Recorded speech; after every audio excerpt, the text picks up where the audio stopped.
حضرت عبداللہ ابن سلام رضی اللہ تعالیٰ عنہ فرماتے ہیں کہ میں یہودیوں کا بہت بڑا عالم تھا۔ ملنگ شلنگ بندے مطمئن کرنے آسان ہوتے ہیں، عالم فاضل پڑھے لکھے بندے کو کسی بندے کا مطمئن کرنا، متاثر کرنا بڑا مشکل ہوتا ہے۔ آپ فرماتے ہیں میں نبی کریم علیہ السلام کی بارگاہ میں پہلے دن گیا میں بحث کے ارادے سے، مناظرے کے ارادے سے، چونکہ یہودیوں کا عالم تھا۔ حضور اونٹنی پر تشریف فرما تھے۔ او یارو، محنت کر کے جو میک اپ کر کے چہرہ بنایا جاتا ہے اس کے اندر حسن تو کئی دفعہ ہوتا ہے پر جاذبیت نہیں ہوتی۔ لیکن جس بابے نے کبھی میک اپ نہ کیا ہو لیکن وضو ذرا طریقے سے کرے روز، تو رنگ گورا نہ بھی ہو تو لوگ کئی دفعہ یہ نہیں کہتے رنگ گورا ہے، بلکہ لوگ کہتے ہیں چہرہ نورانی ہے۔ اب میں اس پر میں کچھ کلام کر سکتا ہوں کہ گورے اور نورانی چہرے میں بھی فرق ہوتا ہے۔ کچھ چہرے گورے ہوتے ہیں پر نورانی نہیں ہوتے، کچھ گورے نہیں ہوتے پر نورانی بڑے ہوتے، یہ الگ عنوان ہے۔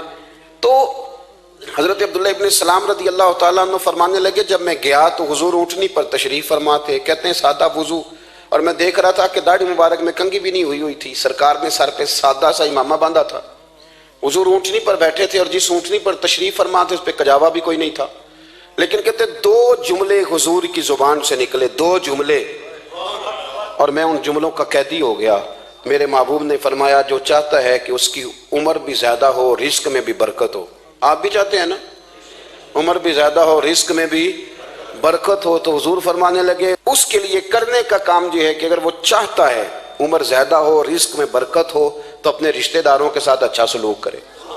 یہ حدیث اگرچہ اپنے انہی الفاظ کے ساتھ مشکات میں موجود ہے، لیکن وہاں حضرت عبداللہ ابن سلام رضی اللہ تعالیٰ عنہ کہتے ہیں کہ وہ کیا مٹھاس تھی لفظوں میں، جملے تھوڑے تھے، بات میں گہرائی بہت زیادہ تھی۔ میں آیا تھا بحث کرنے پر میں آگے بڑھا، حضور کا دست مبارک تھاما اور میں نے عرض کی یا رسول اللہ مجھے کلمہ پڑھا دے، میں مسلمان ہونا چاہتا ہوں۔ ہمارے ہاں لوگ سمجھتے ہیں کہ بہت زیادہ فلسفہ بیان کرنے والا شاید کوئی بڑا پڑھا لکھا بندہ ہوتا ہے، یہ جی نفسیات کا بڑا ماہر ہے جی، اس نے کئی ماسٹر کیے ہوئے ہیں، ایم فل کی ہے، پی ایچ ڈی کی۔ او خدا کے بندے، نفسیات کا ماہر وہ ہوتا ہے جو سامنے والے کی عقل کے مطابق بات کرنا جانتا ہے، اور اگر تم کہے جی میری بات ہی بڑی مشکل ہے میں کس کو سمجھاؤں، تو آپ یہ پڑھے لکھے نہیں ہیں، آپ ابھی سمجھدار نہیں ہوئے۔ کلم الناس علی قدر عقولہم، اگر آپ پڑھے لکھے ہوتے تو لوگ آپ کی بات سمجھتے۔ میرے رسول کریم نے کبھی کوئی مشکل بات نہیں کی، کبھی کوئی فلسفہ نہیں بیان کیا، بلکہ تیری نگاہ ناز سے دونوں ہی مراد پا گئے، عقل غیاب جستجو، عشق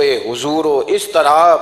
اقبال کہتے ہیں اگر بڑا عقل مند آدمی ہوتا تھا تو حضور کی بات اس کے دل کو بھی اچھی لگتی تھی، اور اگر کوئی عشق و مستی والا آتا تھا نا کہ میں نے مست ہو کے آنا ہے تو وہ بھی میرے نبی کی باتوں سے مست ہو جایا کرتا تھا۔ دونوں تیری نگاہ ناز سے دونوں مراد پا گئے۔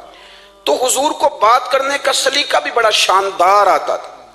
حضرت عائشہ صدیقہ رضی اللہ تعالیٰ عنہ فرماتی ہیں کہ نبی کریم صلی اللہ علیہ وسلم جب بات کرتے تھے تو اتنی دھیمی کرتے تھے، اتنی دھیرے میں کرتے تھے، میں تو چھوٹا آدمی ہوں، کسی بڑے بندے کو نصیحت بھی نہیں کر سکتا، ورنہ میں علماء سے تو نہیں لیکن جو طالب علم ہیں جن کا خیال ہے کہ شاید اور میرے پاس کچھ سیکھنے آئے ہوئے ہیں مدرسے کے، تو میں ان سے کہتا ہوں کہ وہ کیا خطابت ہوئی جس میں سامنے والے کو سمجھ ہی نہیں آئی آپ نے کیا کہا ہے۔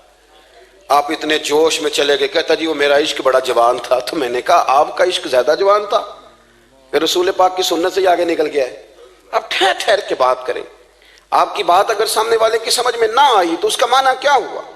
اسی طرح سے ہماری نعت خوانی کا ماحول ہوتا ہے، 6 بندے نعت پڑھ رہے ہوتے ہیں، ایک اسپیکر ادھر ہوتا ہے ایک ادھر ہوتا ہے، کوئی سمجھ نہیں آتی ہے کیا کہہ رہے ہیں، اور پھر اس کے ساتھ ساتھ وہ یہ بھی مطالبہ کر رہے ہوتے ہیں کہ ہاتھ بھی کھڑے کرو جنو جنو عشق کے۔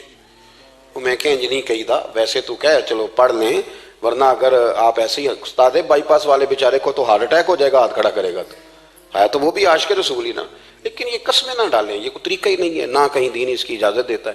ہم نے تو یہ سنا ہے کہ صحابہ کہتے ہیں جب اللہ کے حبیب گفتگو کرتے تھے تو ہم یوں بیٹھتے تھے کہ ہمارے سروں پہ پرندے بیٹھے ہو، تو حرکت بھی نہیں کرتے تھے۔ تو بہرحال جو بات عرض کرنی ہے اس پر غور کریں۔ جناب عائشہ صدیقہ کہتی ہیں ٹھہر ٹھہر کے بات کرتے آہستہ، اور یہ لفظ آپ کو یاد رکھنا ہے۔ سیدہ عائشہ صدیقہ کہتی ہیں جب حضور گفتگو کرتے تھے نا تو اگر ہم نبی پاک کے الفاظ کو گننا چاہتے تھے تو گن بھی سکتے تھے، گننا چاہتے تو گن بھی۔ ایک تو آپ کی جو سادگی ہوگی وہ اصل ہوگی، ملمہ سازی سے نکلیں۔ پہلے ہماری شادیوں پہ دلہا اور دلہن جاتے تھے بیوٹی پارلر، اب سارا خاندان جاتا ہے۔ اس میں حسن نہیں ہوتا، اس میں بے وقت ہو جاتا ہے آدمی۔ آپ کو جو رب کریم نے بنایا ہے اس سے زیادہ شاندار آپ کو کوئی بنا سکتا ہے؟ الذی خلقک فسواک فعدلک فی ای صورت ما شاء رکبک، اللہ فرماتے ہیں جو میں نے تیرا چہرہ بنایا ہے نا یہ میری چاہت ہے، میں نے جیسا چاہا ہے تجھے بنایا ہے، تو مجھے تجھے وہ چہرہ پسند کیوں نہیں جو میرے رب نے بنایا ہے؟ یہ چاہت ہے الذی خلقک کا، جس نے تمہیں پیدا کیا، فسواک فعدلک، پھر ہموار کیا، پھر برابر کیا، اور فی ای صورت ما شاء رکبک، پھر جس صورت میں اس نے چاہا تجھے ترکیب کیا۔ تو پہلی بات، اور دوسری بات گفتگو کریں تو ذرا تھوڑا سا نا موقع دیں کسی اور۔ کچھ لوگ ایسے ہوتے ہیں جن کے پاس آپ بیٹھیں تو بس وہی بولیں گے، آپ نہیں بول سکتے، اب وہی بات کریں، گفتگو کریں، معنی خیز کریں، اتنی باتیں نہ کریں کہ پھر آپ رہ جائیں، کم بات کریں، اور جتنی کریں وہ وزنی کریں تاکہ آپ کی بات کا ایک خاص حجم ہو، ایک وقار ہو۔ اللہ کے محبوب بات کرتے تو اس بات کے اندر وزن ہوتا، وقار ہوتا۔ ہمارے صاحب رحمۃ اللہ علیہ ہمیں اکثر حکم دیتے تھے تقریر تھوڑی کرنا، نعت کے 2-3 شعر پڑھنا، تو میں نے ایک دن عرض کی حضور کیوں؟ فرمانے لگے اللہ رسول کی بات کو بے وقت نہ کر دینا کہ لوگ سننا نہ چاہیں اور تم جبراً سناؤ، فرمایا رنگ اس طرح کا ہونا چاہیے کہ لوگوں میں دلچسپی ابھی ہو اور بات ختم ہو جائے، اس کو بے وقت کر دینا ہے کہ زبردستی آپ۔ تو اچھی گفتگو کریں، معنی خیز سنیں۔ ایک حدیث پاک حضرت ابو بردہ رضی اللہ تعالیٰ ایک صحابی ہیں، البدایہ والنہایہ میں روایت آپ کو ملے گی، وہ کہتا ہے میرا اپنی بیوی سے اختلاف ہو گیا۔ بیوی سے جب بندہ راضی ہوتا ہے تو بڑا ہی راضی ہوتا ہے، پھر وہ کہتا ہے کہ جیسی میری ہے ویسی کسی کی بھی نہیں، اور جب ہوتا ہے نا ناراض تو پھر وہ منگنی سے کہانی شروع کرتا ہے کہ جب میری منگنی ہوئی تھی تو تیرے چاچے نے مجھے گورا تھا، اور پھر وہ دن جب رکھے تھے اس دن جو کام ہوا تھا اس کا بھی ذکر، اب اختلاف جو ہو گیا، اور جب آپ کسی سے ناراض ہوتے ہیں پھر اس کی خامیاں ساری سامنے آ جاتی ہیں۔ پھر وہ کہتا ہے شادی والے دن تیرے ابے نے صحیح سلوک نہیں کیا، یہ جو مجھے کپڑے دیے تھے جو کو پہننے والے تو نہیں نا، تو میری اماں، اب اختلاف ہو گیا۔ اب ہم کیا کرتے ہیں، جو قریب والے لوگ ہوتے ہیں وہ اس پر تھوڑا تیل اور ڈالتے ہیں، وہ کہتے ہیں نہیں تینوں تو پتہ ہی نہیں، مجھے تین بڑیاں گلاں دا پتہ ہی نہیں، تو تے شادی تو 15 دن بعد سعودی عرب ٹر گیا، ساڑھے کو سن کہانیاں ہم تمہیں بتاتے ہیں تاکہ تباہی اور اترے۔ اس طرح نہ کریں، آپ ایک آدھ بات کہہ کے چلے جاتے ہیں، ان بیچاروں نے اکٹھے رہنا ہوتا ہے، ان کی زندگی دوزخ بنی رہتی ہے، ان کو قریب کریں۔ اللہ کے رسول تو کسی کا نکاح کرتے تھے تو میاں بیوی کے درمیان محبت کی دعا فرماتے تھے۔ تو وہ صحابی آئے تو اپنی بیوی سے ناراض تھے، تو انہوں نے اب بات شروع کر دی، کہنے لگے یہ بھی کرتی ہے، یہ بھی کرتی ہے، یہ بھی کرتی ہے، یہ بھی غلطی ہے، یہ بھی غلطی ہے، یہ بھی کوتاہی ہے، بڑی باتیں سنائیں۔ اللہ نے کان کتنے دیے اور زبان، اس کا مطلب ہے سنگل بولنا چاہیے اور ڈبل سننا چاہیے۔ آپ جتنا بولتے ہیں اس سے ڈبل سننے کا مزاج بنائیں، کیونکہ کان اللہ نے 2 دی اور زبان سنگل بولیں اور ڈبل سنیں۔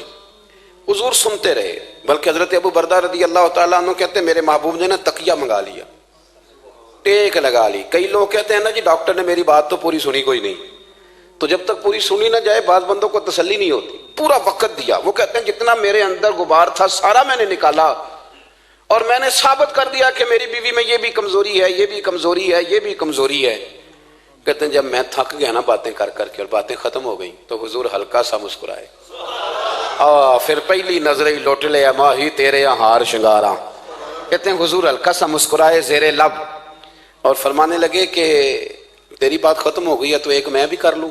تو نبی کریم صلی اللہ تعالیٰ علیہ وسلم فرمانے لگے صرف ایک بات کا جواب دے، صرف ایک، تیرے آگے ہیں یوں دبے لچے فصحا عرب کے بڑے بڑے، کوئی جانے منہ میں زبان نہیں بلکہ جسم میں جان نہیں۔ حضور فرمانے لگے یہ بتا کہ تیری بیوی میں ساریاں خامیاں ہی ہیں کہ کوئی خوبی بھی ہے؟ بھائی اتنا جواب دے دے، زیادہ لمبی چوڑی بات نہیں، تیری بیوی میں ساریاں خامیاں ہیں۔ اللہ جو بندے بناتا ہے نا تو ایسا کوئی بندہ رب کریم نے نہیں بنایا جس کے اندر اللہ نے کوئی خوبی نہ رکھی ہو۔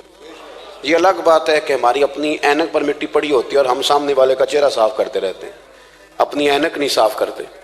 تو حضرت ابو بردہ رضی اللہ تعالیٰ عنہ فرماتے ہیں جب سرکار نے اس شخص سے یہ بات کہی نا کہ کوئی خوبی بھی ہے تیری بیوی میں، تو کہتے ہیں وہ شخص کہتا ہے میری نا بالکل ایک جملے نے سوچ ہی بدل دی ساری۔ یوں سمجھ لے کہ میں اس روڈ پہ چل رہا تھا، میرے نبی پاک نے مجھے اس والے رستے پہ ڈال دیا، بالکل ساری سوچ، یعنی ایک ہی جملہ لیکن ہر چیز بدل دی سرکار نے۔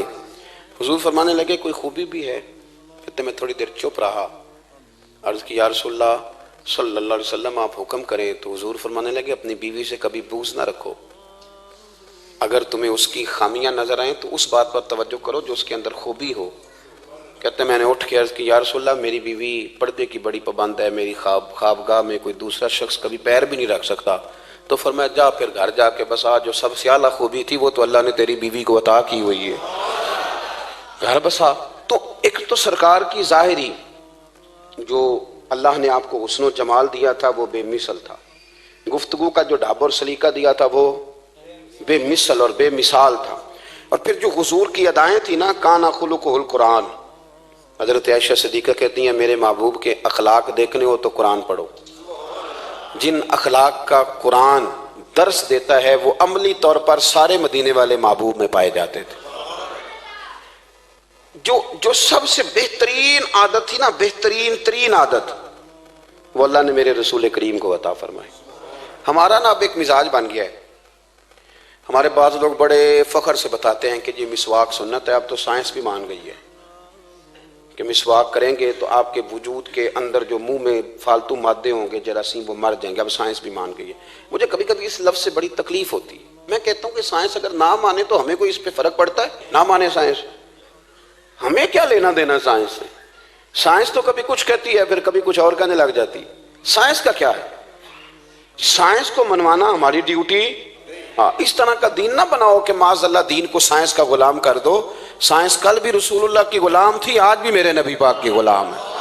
تو حضور کی جتنی ادائیں ہیں، جتنی، ایک کدو شریف ہے، حضور نے کدو استعمال فرمایا ہے۔ آپ چلے جائیں کسی بھی جگہ پہ، جس بندے کو بہت زیادہ بلڈ پریشر کا مسئلہ ہونا تو اب اس کو ڈاکٹر کہتے ہیں کہ کدو ملے تو اس کو استعمال کراؤ۔ تیزابیت حد درجے اختیار کر جائے اور اندر کا نظام سارا درم برم ہو جائے تو اس کو کدو استعمال کراؤ۔ اور آپ اس کی خاصیت دیکھ لیں، تمام سبزیوں میں سے تحقیق بھی سب سے زیادہ اسی پہ ہوتی ہے۔ میرے رسول پاک کا ایک طریقہ مبارک ہے، اور صحابہ کے اگرچہ سید الطعام گوشت ہے، کانوں کا سردار اسے کہا گیا، لیکن حضرت انس بن مالک رضی اللہ تعالیٰ عنہ فرماتے ہیں کہ درزی نے نبی پاک کی دعوت پکائی تھی، وہ درزی تھا، کپڑے سیتا تھا۔ آپ فرماتے ہیں کہ میں حضور کے ساتھ اس درزی کے گھر گیا تو گوشت اور کدو پکا ہوا تھا۔ فرماتے ہیں اگرچہ سردار گوشت ہی ہے پر نبی کریم نے نا گوشت کے ٹکڑے ہٹا ہٹا کے نا تو اندر سے کدو نکال نکال کے کھایا۔ حضرت انس بن مالک کہتے ہیں مجھے کدو پسند نہیں تو میں نے کبھی نہیں کھایا تھا، گھر میں ہوتا تو میں جھگڑا کرتا، پر آج حضور کی رغبت دیکھی نا تو کل نہیں پسند تھا پر ابھی مجھے کدو بڑا پسند ہو گیا، مجھے کدو شریف سے پیار ہو گیا۔ جو اعلیٰ ترین چیزیں تھیں وہ نبی پاک نے استعمال فرمائی، اعلیٰ ترین۔ زیتون کی افادیت کبھی کم ہوئی ہے 1400 سالوں میں؟ کبھی کسی نے کہا ہو کہ زیتون استعمال نہ کرو؟ کبھی اس کی افادیت میں؟ یہ امامہ میرے نبی پاک کی سنت ہے، سارے پڑھیے صلی اللہ ہو، حضور کی سنت ہے نا یہ۔ کبھی کوئی بندہ ایسا آپ کو ملا ہو کہ اس نے امامہ باندھا ہو تو کسی نے کہا ہو رہن دے یار تینوں سونا نہیں لگتا؟ بندے سارے سونے تے نہیں نہ ہوندے، میری بات کی سمجھ آ رہی ہے؟ لیکن امامہ کبھی کوئی آپ کو ملے گا ہی نہیں کہ اس بندے کے مزاج کے ساتھ یہ فٹ یا اس کے چہرے کے ساتھ یہ فٹ۔ اینک آپ لے لیں بازار سے، چھوٹی بھی ملتی ہے بڑی بھی ملتی ہے، کچھ لوگوں کے چہرے پہ کچھ چیزیں نہیں سیٹ ہوتی، فٹ نہیں ہوتی، لیکن یہ سرکار کی چونکہ سنت ہے اور اس کا اعزاز یہ ہے کہ نبی پاک نے فرمایا جمعے والے دن امامہ باندھ کے آیا کرو، جمعے والے دن امامہ باندھ کے آیا کرو۔ جو لوگ جمعے والے دن امامہ باندھ کے آتے ہیں اللہ کے فرشتے ان پر درود بھیجتے ہیں، لیکن امامہ شریف ہونا چاہیے، اپنی مرضی کا رومال نہ باندھ لیں، کم از کم 3.5 گز ہو اور ٹوپی کے اوپر باندھا گیا ہو، اپنی مرضی کا طریقہ نہیں اختیار کریں، وہ جو شریعت نے حدود بیان کی ہیں اس کے مطابق چلیں۔ میری بات کی سمجھ آ رہی ہے؟ تو جو بات میں نے چھیڑی ہے وہ یہ ہے کہ اللہ کے محبوب رب کریم کی دلیل ہے۔ جتنا کائنات کے اندر حسن کوئی بندہ تلاش کرنا چاہے گا وہ مجبور ہو جائے گا اور اسے دروازہ رسول پہ جانا ہی پڑے گا، اسے نبی پاک کے دروازے پر اسے جانا پڑے۔ ہم کوشش بڑی کرتی ہیں سونے لگنے کی، بڑے بڑے لوگ روپ دھارتے ہیں بیچارے، بڑا کچھ کرتے ہیں، لیکن آپ کو لوگ سونا کہیں گے، نورانی نہیں کہیں گے۔ مجھے بڑی کر لیں، داڑھی روز بنائیں بے شک، لیکن فطرت داڑھی ہے، حسن ناراض ہو گیا۔ اور داڑھی بڑی سمجھدار ہے، کبھی عورت کے منہ پہ نہیں آتی، آتی مرد کے منہ پہ ہے، مرد کے منہ پہ داڑھی آتی۔ چلے میں کوئی بات نہیں کرتا ورنہ میں تو حنفی ہوں، میرے امام صاحب تو اس بندے کی گواہی قبول نہیں کرتے جس نے داڑھی نہ رکھی ہو، وہ کہتے ہیں اس کی شہادت کچہری میں قابل قبول نہیں ہے، وہ تو قبول نہیں کرتے اس کی شہادت کو بھی۔ اب چلیں عوام سے ڈرتے ڈرتے کئی دفعہ کچھ باتیں نہیں بتائی جاتی پر باتیں ہیں تو صحیح نا۔ ایک بندے نے داڑھی مڈائی تھی تو جناب عمر نے مدینے سے بھی نکال دیا تھا۔ ان سانو کانے کوئی کہہ گیا کہ چنگی طرح نیک ہوے گا تاں رکھی تے روٹی ادن کھائی ہاں جدن چنگی طرح نیک ہو جائے گا، اس سے پہلے کیوں کھاتے ہو؟ یہ قسم اٹھاؤ کہ پیسے اس دن پکڑنے ہاتھ میں جس دن چنگی طرح نیک ہونا ہے. کچھ لوگ کہتے ہیں میں اندر سے ٹھیک نہیں. تو اندر سے ٹھیک ہونا تیری ڈیوٹی نہیں, ظاہر ٹھیک کرنا تیری ڈیوٹی ہے, باطن تو رب کریم اپنی رحمت سے درست فرمایا کرتا ہے. تو جو تیرے ذمہ لگایا اللہ نے وہ تو کرنا, جو تیرے اللہ نے. ظاہری صورت سے ہوتا کیا ہے, سنو کیا ہوتا ہے. مولانا رومی نے لکھا ہے حضرت موسیٰ علیہ السلام کے زمانہ مبارکہ میں ایک شخص تھا, تو حضرت موسیٰ علیہ السلام کی نقلیں اتارتا تھا. آپ کتنا لمبا کرتا پہنتا تھا, ہاتھ میں چھڑی پکڑتا تھا, تھوڑا غصے سے بولتا تھا, معاذ اللہ نقل اتارتا تھا. جناب موسیٰ کلیم اللہ علیہ السلام کی قوم کا جب غلبہ ہوا تو انہوں نے نکال دیا اس کو, تو نقلیں اتارتا ہے, وہ نکل گیا, شہر سے باہر نکال دیا. حضرت موسیٰ کلیم کہتے ہیں میں ایک دن کوہ طور پہ گیا ہوا تھا, تو رب کریم نے مجھ سے فرمایا کہ فلاں جگہ فلاں درخت کے نیچے میرا ایک دوست انتقال کر گیا ہے, اسے اٹھائیے, غسل دیجیے, کفن دیجیے, جو اس دور کا طریقہ تھا, تدفین کر دیں. حضرت کلیم علیہ السلام فرماتے ہیں میں اپنے حواریوں سمیت پہنچا, جب بندے کا چہرہ دیکھا تو حیران ہو گیا, یہ تو نقلیں اتارنے والا ہے, تو نقلیں اتارنے والا ہے. پر اللہ کے نبی رب کریم کے حکم کے آگے لا تو لا اللہ نہیں کرتے. یہ نہیں کہتے کہ میری عقل میں نہیں آ رہا. اٹھایا, غسل دیا, کفن دیا, تدفین کر دی اس کو. جب دفن ہو گیا حضرت موسیٰ علیہ السلام کوہ طور پہ حاضر خدمت ہوئے اور بارگاہ عالی مرتبت میں عرض کرنے کے مالک تو بے نیاز ہے, چارہ سوال تو نہیں, پر اپنی تسلی کے لیے مالک یہ فرمائیے کہ وہ تو نقلیں اتارتا تھا. تو رب کریم نے فرمایا موسیٰ بات یہی ہے, پر میں نے اسے مرتے وقت ایمان نصیب کر دیا. وہ آپ کا کلمہ پڑھ کے دنیا سے گیا ہے اور توبہ کر کے گیا ہے, تو مالک اتنی کرم نوازی کیوں ہوئی؟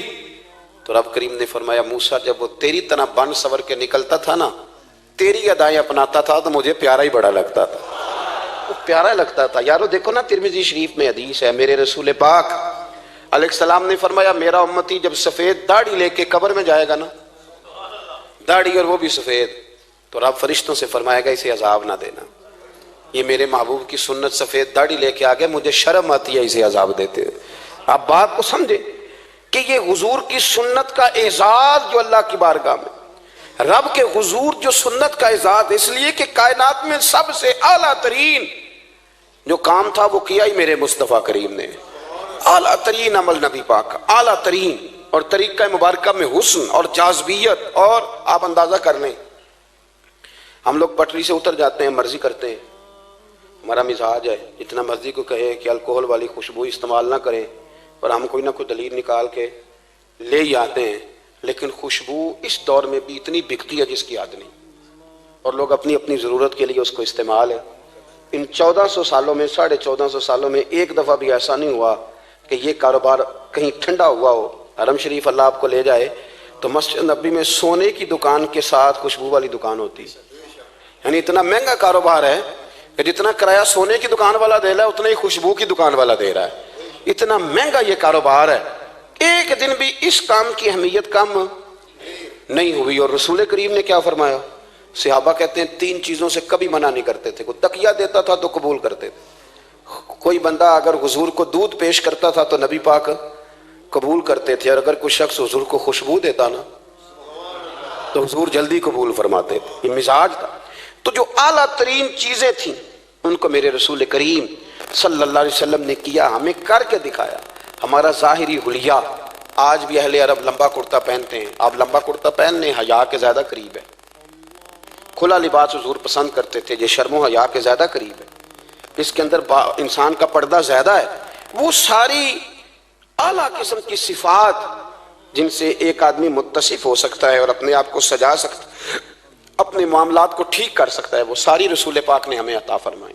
ایک حضور کا طریقہ مبارکہ تھا کہ سامنے والے جتنے لوگ حضور کے دائیں بائیں رہتے تھے ان کا خیال کرتے تھے. ہم تو خیال رکھواتے ہیں نا اپنا کہ سارے مل کے میری عزت نہیں کرتا, تو میری. تو میں کہتا ہوں کہ یہ تو یہاں اپنی عزت کی بھیک مانگی ہے یا آپ نے لڑائی کر کے عزت لی ہے. ایسا نہ کریں, آپ عزت دینی شروع کر دیں, اللہ آپ کو سکون عطا کر دے. آپ احساس کریں دوسروں کا. حضور نہ شدت کے ساتھ, یہ اعلیٰ سنت ہے میرے نبی پاک کی صلی اللہ, سارے پڑھیے درود شریف صلی اللہ, یہ اعلیٰ سنت ہے. آپ دیکھیں نا بخاری مسلم میں موجود ہے, حضور فرماتے ہیں میرا دل چاہتا ہے میں لمبی نماز پڑھاؤں,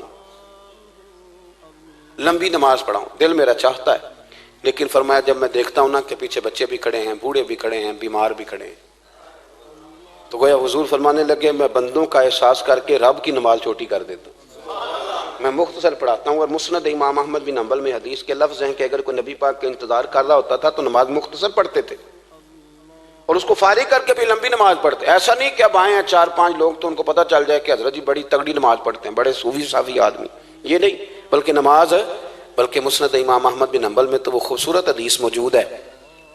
سیدنا بلال حبشی رضی اللہ تعالیٰ عنہ فرماتے ہیں کہ میں نے عصر کی نماز کے لیے اقامت پڑھ دی تھی، حضور مصلی امامت پر تشریف لے گئے تھے، ایک یہودی کا غلام آیا اور اس نے آ کے عرض کی یا رسول اللہ میں بڑی مشکل میں ہوں، اگر آپ چلیں تو میرا مسئلہ حل ہو سکتا ہے، میرا مسئلہ حل ہو جائے گا. تو حضور کے احساس کی شدت کا یہ حال تھا کہ نبی کریم نے نمازیوں سے فرمایا تم بیٹھ جاؤ، میں پہلے اس کا کام کر کے آتا ہوں. خدا کے بندے تو ہیں ہزاروں، بنو میں پھرتے ہیں مارے مارے، میں اس کا بندہ بنوں گا جس کو خدا کے بندوں سے پیار. احساس کی شدت یہ حضور کی سنت ہے، اور بہت زیادہ خیال رکھنا دوسرے کا، یہ میرے نبی پاک کا طریقہ ہے. دوسروں کو سوچنا، دوسروں کے لیے بات کرنا، دوسروں کے لیے دعائیں کرنا، ان کے احساسات کا خیال رکھنا. سیدہ طیبہ طاہرہ حضرت عائشہ صدیقہ رضی اللہ تعالیٰ عنہ فرماتی ایک دن سرکار مجھ سے فرمانے لگے عائشہ جب تم مجھ سے ناراض ہوتی ہو تب بھی مجھے پتہ چل جاتا ہے، جب راضی ہوتی ہو تب بھی پتہ چل جاتا ہے. یہ ہمارا یہ مزاج نہیں ہوتا گھر کے اندر بھی، ہم گھر کے اندر بھی نواب صاحب ہی ہوتے ہیں، یہ نہیں گھر جا کے کہانیاں سناتے ہیں، کہتے ہیں تمہیں پتہ میں کڈا اوکھا ہوں، کمائی کیڈی مشکل ہے، پیچھے پیچھے ہٹ جاؤ سارے، میں فتح کر کے ہوں، ابھی K2 سر کر کے آیا ہوں. ایک بچہ پانی لے کھڑا ہو جائے، دوسرا دودھ کا گلاس لائے، بیگم صاحبہ فٹافٹ آئیے، ایسے نہیں کریں. میرے رسول پاک علیہ السلام کی پیاری زوجہ کہتی ہیں حضور گھر آئے، کھانا مانگا، میں نے عرض کی حضور میرے سر میں درد ہے، تو پڑھو نا ابن اسحاق کو. محبوب فرمانے لگے لا میں تجھے آٹا گوندھ دیتا ہوں، تو مجھے روٹی پکا دے. یہ بھی سنت ہے نبی پاک کی. ان چپ کر گئے ہو، یہ بھی حضور کی سنت ہے، یہ بھی سرکار کا طریقہ ہے. کبھی کبھی گھر میں جھاڑو دینا یہ بھی نبی پاک کا، حضور کام میں ہاتھ بٹاتے تھے نا ازواج کا. یہ والی سنت کس دن ادا کرنی. ایک دن میں نے جمعے میں یہ بات کی تو ایک بچہ مجھے کہنے لگا حضرت صاحب یہ سنت ادا سے کر لیجیے پر ساڑھے ابے نے بھی تو سمجھاؤ نا. ہنسنا نہیں جی مسجد میں اونچا. کہنے لگے وہ بیگم صاحبہ ایک دن بیمار تھیں اور سخت بیمار تھی، تو میں نے چائے کا کپ بنا دیا، حالانکہ وہ بیچاری مجھے روز بنا کے دیتی ہے، تو میں نے بنا دیا تو ابا جی کہتے پتر رائے دیا آتا نہ خراب کر لیں. تو اب آپ تو سنت کچھ اور بیان کر رہے ہیں. میں کہ تسی شروع کرو نا تاکہ تواڈے بچے نہ یہ سوال کرن یہ راج تسی کر رہے ہو. تو اس میں بھی کوئی حکمت ہوگی. بزرگ اگر کوئی بات کرتے ہیں تو وہ بھی کوئی اتنی بری نہیں ہوتی، اس کے اندر بھی کوئی نہ کوئی حکمت ہوتی ہے. لیکن اپنے گھروں کے ماحول میں خوبصورتی لائیں. یہ سٹیٹس نہیں اہل اسلام کا. بات سمیٹنے کی طرف آ رہا ہوں. حضرت عائشہ صدیقہ رضی اللہ تعالیٰ عنہ فرماتی ہیں حضور فرمانے لگے کہ جب تم راضی ہوتی ہو تب بھی مجھے پتہ چل جاتا ہے اور جب ناراض ہوتی ہو تب بھی. تو میں نے کہا یا رسول اللہ صلی اللہ علیہ وسلم وہ کس طرح؟ آنکھیں میں نے کھول لی. حضور کس طرح؟ تو دیکھو نبی پاک سامنے والے کے جملوں کا بھی احساس کرتے، خیال کرتے کہ سامنے والا کہاں سے بات کر رہا ہے. اللہ کے محبوب فرمانے لگے تمہیں اگر کبھی قسم کھانی ہو نا، تمہارا مزاج ہے قسم کھانی پڑے اور تم مجھ سے ناراض ہو تو پھر تم کہتی ہو مجھے ابراہیم کے رب کی قسم، اور جب تم راضی ہو اور قسم کھانی پڑے تو کہتی ہو مجھے محمد مصطفیٰ کے رب کی قسم. تو جناب عائشہ کہتی ہیں میں زبان سے ہنس رہی تھی اور آنکھیں میری آنسو برسا رہی. میں نے کہا محبوبہ اتنا خیال کرتے، یہاں تک آپ کو احساس، یہاں تک پتہ ہوتا ہے، یہاں تک میرے رسول کریم علیہ السلام لوگوں کا احساس کرتے، خیال کرتے، شوق پیدا کرتے، وارفتگی ہوتی. کئی دفعہ حضور فرض نماز پڑھ کے گھر چلے جاتے، تھوڑی دیر کے بعد آتے مسجد میں نماز پڑھ لیتے. کئی دفعہ قاضی اعجاز مالکی رحمۃ اللہ علیہ اس کو لکھنے کے بعد اس کی شرح میں فرماتے ہیں اصل بات یہ تھی کہ حضور جب تک مسجد میں رہتے تھے صحابہ ادباً بیٹھے رہتے تھے، تو حضور فرماتے ہیں میں جاؤں گا نہیں تو یہ بھی نہیں جائیں گے. تو سرکار گھر تشریف لے جاتے تاکہ لوگ اپنے اپنے کام میں لگ جائیں اور پھر حضور واپس آ جاتے. احساس ایک تو اپنی ظاہری وضاحت میں سادگی لائیں. ہماری بہت ساری مشکلات کی اصل وجہ یہ ہے کہ تکلف بڑا بڑھ گیا، بڑا تکلف بڑھ گیا. ہم کوشش کرتے ہیں دوسروں کے برابر جانے کی. ہمیں کیا ضرورت پڑی ہے دنیا سے مقابلہ کرنے کی؟ ہم نے تو اللہ رسول کی رضا کے اندر رہنا ہے. اور دنیا میں سب سے بہترین شخص وہ ہے جس کے پاس مال تو ہے پر لالچ کوئی نہیں. اپنے آپ کو پیچھے لائیں. دوسری بات یہ کہ اپنی گفتگو بڑی صاف ستھری کریں، سادی کریں، اس کے اندر کوئی تکلف نہ برپا کریں، بات سامنے والے کی عقل کے مطابق کریں. اور تیسری بات یہ کہ اپنی عادات میں، اٹھنے بیٹھنے میں، چلنے پھرنے میں اپنا تھوڑا سا خیال کریں. اور ایک بات اور آپ کو عرض کروں، یہ آپ کو زیادہ دیر محنت نہیں کرنی پڑے گی.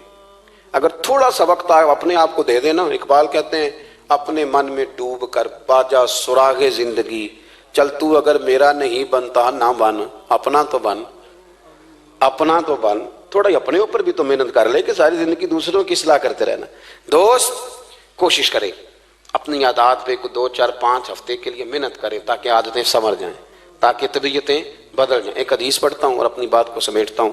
میرے رسول کریم صلی اللہ تعالی علیہ وآلہ وسلم نے فرمایا کہ اگر اللہ اخلاق کو چہرہ دیتا نا، یہ جو عادات ہوتی ہیں، اور عادات سے مراد صرف میٹھا بولنا نہیں بلکہ لالچ نہ کرنا بھی خلق ہے، تھوڑے پہ راضی رہنا بھی خلق ہے، سچ بولنا بھی خلق ہے، غیبت سے بچنا بھی اصل اخلاق یہ ہے۔ میٹھا تو کئی دفعہ لوگ اپنے مطلب کے لیے بھی بول لیتے ہیں، وقتی طور پر کام نکالنے کے لیے بھی بولتے ہیں۔ تو حضور نے فرمایا کہ اگر خلق کو اللہ تبارک و تعالی چہرہ عطا کرتا تو کائنات میں سب سے بہترین چہرہ حسن اخلاق کا ہوتا، سب سے اچھا اور خوبصورت۔ اور فرمایا اگر بدخلقی کو اللہ چہرہ دیتا تو بدصورت ترین چہرہ اس کا ہوتا۔ اس کا کیا معنی ہوا کہ اگر ہمارا کردار اچھا ہے، سوچ اچھی ہے، لوگوں کے بارے میں نظریہ اچھا ہے، احساس ہے، تو پھر ہمارے اندر دنیا کا سب سے خوبصورت انسان موجود۔ لیکن اگر ہمیں اپنی ذات کے علاوہ شاید نظر ہی کوئی نہیں آتی، ہم خود غرض ہیں، جھوٹ بولتے ہیں، غیبت کرتے ہیں، بدنگاہی کرتے ہیں، لوگوں کے بارے میں بدگمانی کرتے ہیں، کسی کو حقیر سمجھتے ہیں، ذات پات کے چنگل میں الجھے ہوئے ہیں، تو پھر ہمارے اندر ایک بدصورت ترین شخص بیٹھا ہے۔ جتنی مرضی کنگھی کریں، جتنا مرضی آپ اپنے آپ کو سنواریں، اندر کی بدصورتیاں جا سکتی نہیں۔ تو کوشش فرمائیں کہ اللہ ہمیں اخلاق کا اعلیٰ جو ہے وہ وژن عطا کرے، اعلیٰ شعور عطا کرے۔ اللہ تعالیٰ میری اور آپ کی حاضری کو مستجاب فرمائے۔ آخر دعوانا الحمد